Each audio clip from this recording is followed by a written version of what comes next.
Wesley mais perto de sair do Flamengo. Michael, é verdade que ele recebeu proposta para ir embora.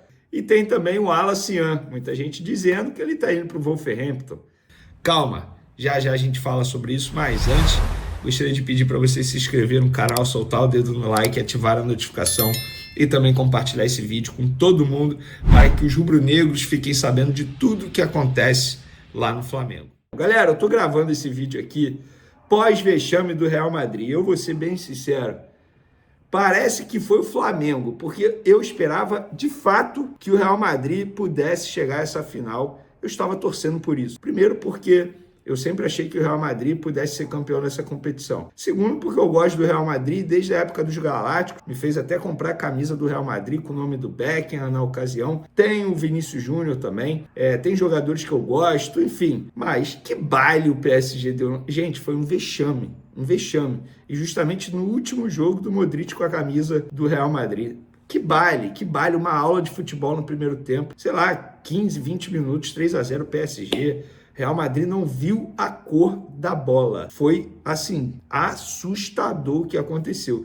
E nessa competição, e eu volto a falar, eu estou apaixonado por essa competição. Eu acho que tem muitos ajustes a se fazer. Foi a primeira, eu acho que é assim, você vai evoluindo, vai aprendendo. Mas olha essa competição. PSG perdeu para o Botafogo, inclusive foi o único gol que o PSG tomou nessa competição. O Botafogo perdeu para o Palmeiras perdeu para o Chelsea e o Chelsea perdeu para o Flamengo. Então, gente, assim, tudo aconteceu nessa competição. O Chelsea chegar à final é um espanto. Eu não considerava o Chelsea como finalista, não imaginava que isso pudesse acontecer. Mas acho que a competição foi tão louca assim durante os fatos, aconteceu muita coisa. Então o caminho do Chelsea acabou teoricamente sendo bem mais fácil e eles estão na final. Agora, quero saber de vocês vão torcer para quem? Eu vou ser sincero, eu quero que o PSG ganhe. Eu peguei um carinho enorme pelo PSG quando eu passei a estudar o PSG para a cobertura da final da Champions League. Tem o técnico Luiz Henrique, que é uma história maravilhosa. Enfim, acho que é o time que mais merece, pelo que fez nos últimos tempos, campeão da Champions League. Enfim, eu vou torcer, até porque, se o PSG for campeão, será um brasileiro levantando o troféu. Marquinhos é o capitão da equipe do PSG. Galera, vamos lá. Inclusive, acabei de receber uma informação aqui importante. Como eu avisei para vocês, agora, enfim, tem alguns veículos noticiando, o BAP não vai tirar o Boto, foi tudo ajustado, tudo conversado, tudo no mais perfeito controle e sintonia. Eu acabei de receber essa frase aqui, cara. Eu perguntei, e aí, novidades? Tudo ajustado mesmo? Tranquilão? Como é que foi o dia hoje? Perguntei para a pessoa, tudo no mais perfeito controle e sintonia. Gente, na boa, essa crise foi muito mais externa para dentro do que interna para fora. Vocês entenderam? É óbvio que teve ali uma crisezinha depois do veto da contratação do Mickey Johnston. O Boto não gostou, e eu já expliquei isso para vocês, que ele colocou isso na reunião que ele teve com o BAP, inclusive a reunião presencial, que também aconteceu hoje, tá? Eles conversaram por telefone antes dessa reunião presencial, tudo foi ajustado. O Boto expôs o que ele pensa, BAP e as pessoas envolvidas também colocaram o que eles pensam. O BAP entende que o Boto faz um grande trabalho no dia a dia do Flamengo e não vai tirá-lo. O Boto ficou insatisfeito, se ele pensou, dispensou já, porque ele já não pensa mais em sair do Flamengo. Então, pessoal, tá tudo ajustado. E essa crise, repito, foi muito mais externa. Inclusive, eu tenho a minha opinião. Eu, basicamente, não acho legal a postura de divulgar a conversa com o José Boto, quando o próprio disse ali que era uma conversa em off. Mas, gente, eu não estou aqui criticando quem fez isso, mas nas redes sociais isso ganhou as pessoas só falavam disso. Então, dentro do Flamengo, essa crise não chegou. Repito, teve, entre aspas, ali um problema por conta desse veto da contratação, e era isso que o Boto queria saber, se iria continuar acontecendo esse tipo de situação, porque da forma que foi feito, de fato, pega mal para o profissional, pega mal para o Flamengo, para a instituição. Vocês acham que o jogador gostou? Mas, gente, está tudo resolvido, tá? E vou repetir a frase aqui. Tudo no mais perfeito controle e sintonia. Sábado tem jogo do Flamengo, bola para frente. E por falar nesse jogo, só uma correção aqui. Num vídeo recente, eu acabei dizendo que o Arrascaeta estava suspenso. Não, não tá não. Eu peço desculpas por ter dito isso. Eu anotei errado aqui, tá? Porque eu tenho uma listinha que eu faço aqui de jogadores pendurados e tal. Não sei por que estava o nome do Arrascaeta, mas conferir no Flamengo e, de fato, o Arrascaeta não está suspenso. Peço desculpas aí, fica a correção. Vamos lá, pessoal. Muita gente me questionando sobre Michael, se de fato Michael recebeu proposta. Não, ele não recebeu proposta. O Flamengo não recebeu. E, na verdade, a informação que eu tenho é o Flamengo não recebeu nenhuma proposta. Se ele recebeu, até o momento o Flamengo não foi comunicado, até a gravação desse vídeo. E, de fato, o Al Duhail, acho que é assim que se pronuncia, do Catar, tem interesse no atleta, mas até o momento não enviou nada ao Flamengo, tá? Tô trazendo aqui para vocês. Uma boa notícia envolvendo o Al-Nassr. Enquanto muita gente diz que ele está indo para o Wolverhampton, a informação que eu tenho é que o Flamengo encaminhou a renovação de contrato com esse jogador. Acabei de receber a informação, inclusive, antes de iniciar a gravação do vídeo. Tô pegando mais detalhes, por exemplo, novo tempo de contrato, nova multa rescisória, mas entre Flamengo e o Al-Nassr, tudo ajustado, tal como Varela, que vai assinar em breve, nos próximos dias, documento pronto também para ele assinar, a renovação dele válida até dezembro de 2027. Agora vamos para a informação principal desse vídeo, que é sobre o Wesley. A imprensa italiana vem noticiando aí, basicamente todo santo dia, que a Roma está interessada. Aquele seu PC antigo não aguenta mais, né? Na Terra você consegue encontrar PCs de altíssima qualidade, com um ótimo hardware e preços extremamente acessíveis. PCs com Nvidia, AMD, Intel, Kingston. Em Wesley aí, basicamente todo santo dia, que a Roma está interessada em Wesley, nós já confirmamos isso. A informação que a gente tem entre Roma e Wesley está tudo certo também, tudo ajustado. Agora falta o Flamengo. E eu acho que vai ser a tarefa mais difícil da Roma nesse momento. Sabe por quê? Porque o Flamengo não vai fazer jogo fácil para vender esse jogador. Por quê? O Flamengo tem dinheiro em caixa. O Flamengo já bateu a meta orçamentária de venda de jogadores. O Flamengo tá grandão na mesa de negociação. Grandão.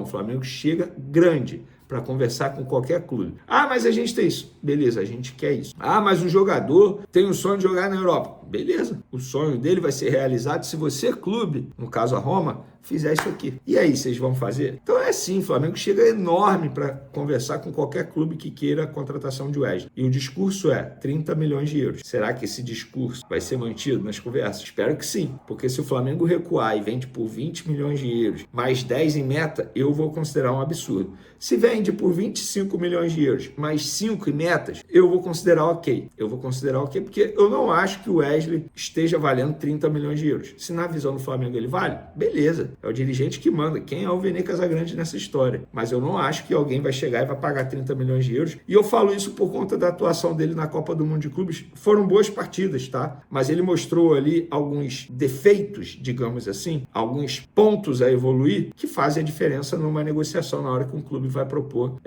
alguma oferta para o Flamengo nesse momento. Então, a ver, mas de fato entre Wesley e Roma, tudo ajustado, base salarial, 5 anos de contrato. Agora falta o lado com o Flamengo. Então, Roma, boa sorte, tá? Porque vai ser difícil tirar o Wesley do Flamengo, mas não impossível. A ver, a gente vai acompanhando aí essa negociação. Pessoal, o Fernando Sasaki, o médico do Flamengo, deu hoje uma entrevista à Flamengo TV, falando sobre o departamento médico. Hoje só tem o Pulgar, uma boa notícia, inclusive o De La Cruz treinando normalmente, e só chamando atenção porque o De La Cruz agora ele vai ter oportunidade que raramente ele terá com a camisa do Flamengo, porque ele vai ter a chance de substituir o Pulgar durante muito tempo. Eu espero que o De La Cruz abrace essa oportunidade e não largue mais, porque ele tem que jogar muita bola até mesmo para ajudar o Flamengo nessas ausências aí. Quando eu falo ausências, teve a saída do Gerson e agora o Pulgar, pelo menos 3 meses longe dos gramados. Agora vamos para as informações. Antes eu vou dar o meu pitaco sobre a Copa do Mundo de Clubes. Chegou ao fim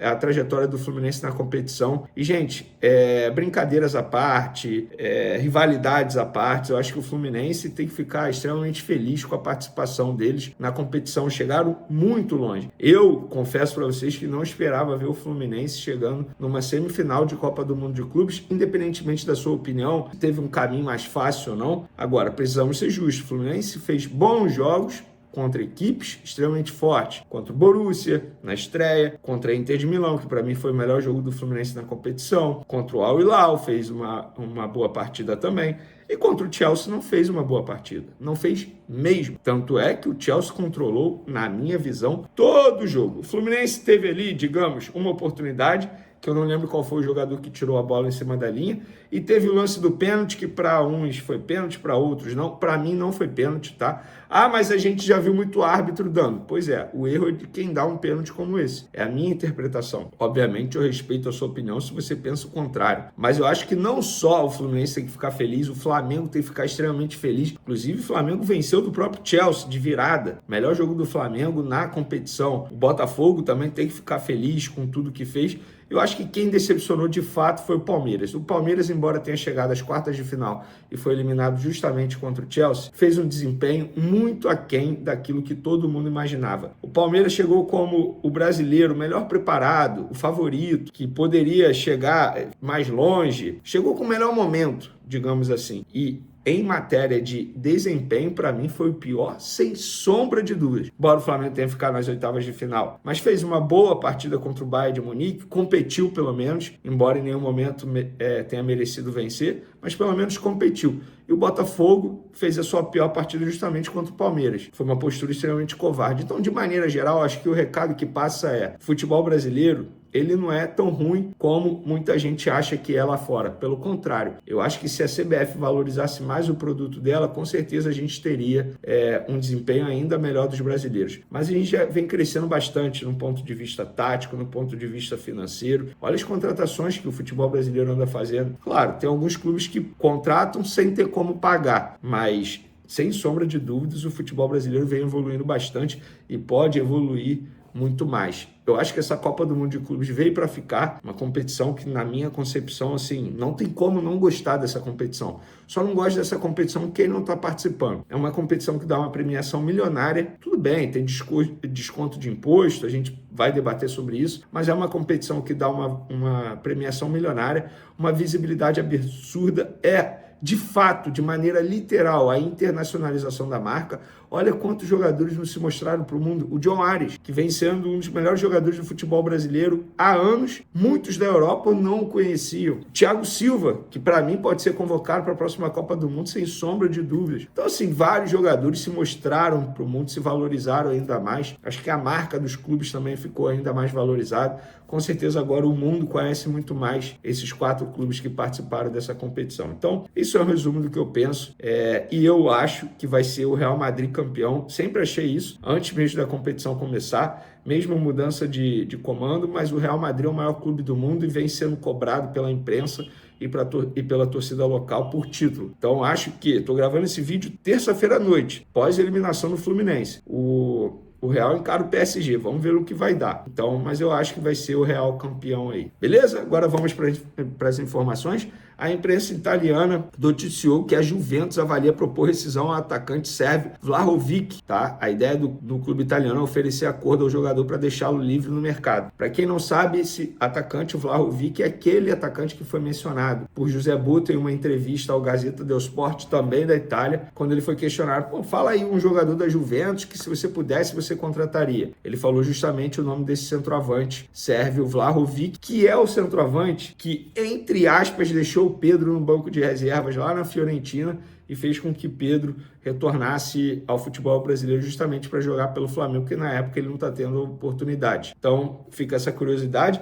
A informação que eu tenho, enfim, o José Botto gosta do nome, mas não tem nenhuma negociação em andamento, até porque tem o Pedro ainda hoje no Flamengo, né, gente? Então, espero que o Flamengo não negocie o Pedro, vendo o Pedro nessa janela de transferência ou até mesmo na próxima. E por falar em imprensa italiana, a imprensa italiana noticiou que a Roma não desistiu de Wesley e pensa propor uma proposta ao Flamengo de mais de 25 milhões de euros. A informação que eu tenho é a mesma de sempre. A Roma vem conversando com os empresários do atleta há muito tempo. A última proposta que eles não realizaram, eles cogitaram, conversaram com o Flamengo, acenaram com a possibilidade de pagar 18 milhões de euros em Wesley para ver se o Flamengo aceitaria. O Flamengo avisou: nem manda a proposta, nós não vamos aceitar, nós queremos 30 milhões de euros. Eu acho que se chegar a 25 milhões de euros, o Flamengo, balança para vender, hein? Vai por mim. 30 milhões de euros, eu acho que não vai chegar. Tomara que eu esteja errado, tomara que chegue e se for para vender, que venda por 30 milhões de euros. Mas, enfim, é o que eu penso. Vamos ver. Vamos ver, até porque o jogador até foi bem nas partidas da Copa do Mundo de Clubes, mas mostrou ali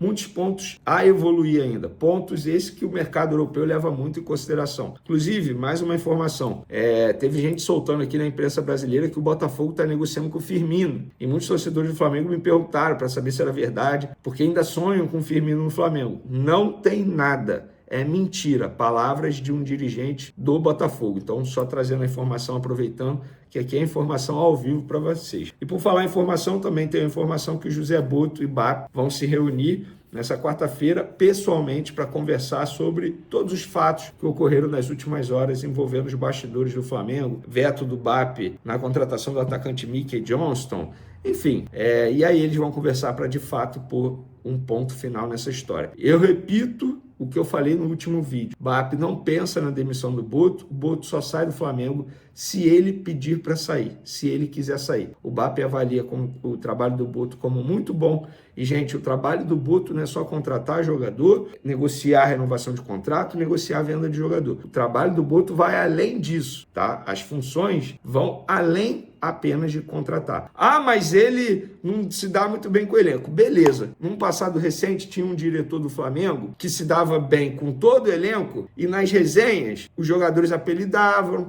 esse diretor, rolavam umas brincadeirinhas. Então assim, gente, na boa, ou vocês cobram profissionalismo, ou beleza, o cara vai ser amigo de todo mundo, toma um negocinho com o jogador na folga, no churrasco. Não, isso aí é uma relação profissional. E o José Boto, gente, ele vem de uma cultura totalmente diferente. Cultura europeia nesse nível. O São Paulo é criticado por não ser amigo de jogador. Tudo bem, o São Paulo, ele é o extremo. A relação dele é quase zero com os atletas. O Pedro apanhou do preparador físico dele, ó. Ele nem foi conversar com o Pedro. Mas, gente, lá é assim. A relação é extremamente profissional. Então, eu não vejo nenhum problema o cara não ser amigo de jogador, não ter uma relação próxima. Eu acho até que tá certo. Não tem que ter relação de amizade com o jogador, frequentar a casa de jogador. Enfim, é o que eu penso. A nação rubro-negra está em alerta máximo. A tão esperada janela de transferências do meio de ano finalmente se abre. E o Flamengo se prepara para uma movimentação que promete ser uma das mais agitadas dos últimos tempos. A gestão de José Boto, sob pressão após semanas turbulentas, encara seu primeiro verdadeiro teste de fogo no mercado. A torcida, ainda dividida após a desistência da contratação de Mickey Johnston, exige reforço de peso, e a diretoria já definiu onde vai mirar: setor ofensivo. A palavra de ordem é qualificar. O objetivo não é apenas contratar por contratar, mas trazer jogadores capazes de chegar, vestir o manto sagrado e disputar posição de igual para igual. A prioridade é clara: um ponta-esquerda que desequilibre no mano a mano e um camisa 10 que possa dividir a responsabilidade criativa com Arrascaeta. O nome mais quente para a posição de meia é o colombiano Carrascal. O Flamengo vinha conduzindo a negociação com o Dinamo Moscou em ritmo acelerado, mas o clube russo dificultou o acerto, fazendo o jogo duro e travando a liberação do jogador. Internamente, a avaliação é de que Carrascal é o nome ideal para revezar com o uruguaio e manter o nível técnico alto em todas as competições. A expectativa era de que ele já estivesse à disposição para a retomada do Brasileirão, mas a realidade é outra. A comissão técnica pressiona nos bastidores por contratações rápidas e efetivas, enquanto a diretoria busca equilíbrio entre investir alto e manter o orçamento sob controle. E se tem uma coisa que Boto sabe, é que essa janela será decisiva para resgatar parte da confiança da torcida e da cúpula rubro-negra. Outra posição que virou prioridade é o ataque. Além do camisa 10 e do ponta-esquerda, o Flamengo estuda a chegada de um centroavante com características diferentes das de Pedro. Felipe Luiz quer um jogador com mais mobilidade e capacidade de pressionar a saída de bola. A tentativa com o irlandês Mickey Johnston, que quase embarcou para o Rio, acabou cancelada por pressão da torcida e interferência direta do presidente BAP. Esse episódio causou atrito interno, mas serviu como alerta: a próxima investida no mercado precisa ser certeira. O Flamengo não pode errar. Além disso, com Gerson vendido, surgiram dúvidas sobre a necessidade de reposição. Enquanto parte da diretoria acredita que há nomes suficientes no elenco para suprir sua saída, outros defendem a contratação de um novo nome para o meio, especialmente por causa das lesões que têm afetado a rotação do elenco. No setor defensivo, o Flamengo também deve se mexer. A provável saída de Wesley para Roma abre uma lacuna na lateral direita. Com Varela sendo a única opção, a diretoria já trabalha com alguns nomes para reposição. A zaga, por outro lado, parece estar bem servida, com Léo Pereira, Léo Ortiz e Danilo brigando por vaga entre os titulares. Ainda assim, um novo zagueiro não está totalmente descartado, principalmente pensando em uma temporada longa e desgastante. A comissão técnica, sempre exigente, quer manter a intensidade mesmo em jogos de menor apelo. E para isso, profundidade e qualidade no elenco são fundamentais. A diretoria sabe que os erros do passado não podem se repetir, principalmente quando se trata de reforçar setores cruciais. No que diz respeito ao caixa, o Flamengo chega com o cofre mais cheio do que nunca. Com a venda de Gerson rendendo R$160 milhões e a premiação da Copa do Mundo de Clubes injetando mais R$152,6 milhões, o clube está com a corda toda para fazer contratações estratégicas. O planejamento inicial previa um teto de €25 milhões em contratações na temporada, mas tudo indica que esse valor será superado com folga. A torcida, que cobra ambição e protagonismo, quer ver o clube trazendo reforços com cara de titular, e não apenas apostas. Os bastidores fervem, e há otimismo de que, com o dinheiro em caixa e tempo para trabalhar, Boto consiga entregar nomes que cheguem para elevar o patamar técnico do elenco. Afinal, o Flamengo é gigante e precisa se manter no topo. E claro, se jogadores estão chegando, outros vão precisar sair. Michael é o nome mais cotado para deixar o clube nesta janela.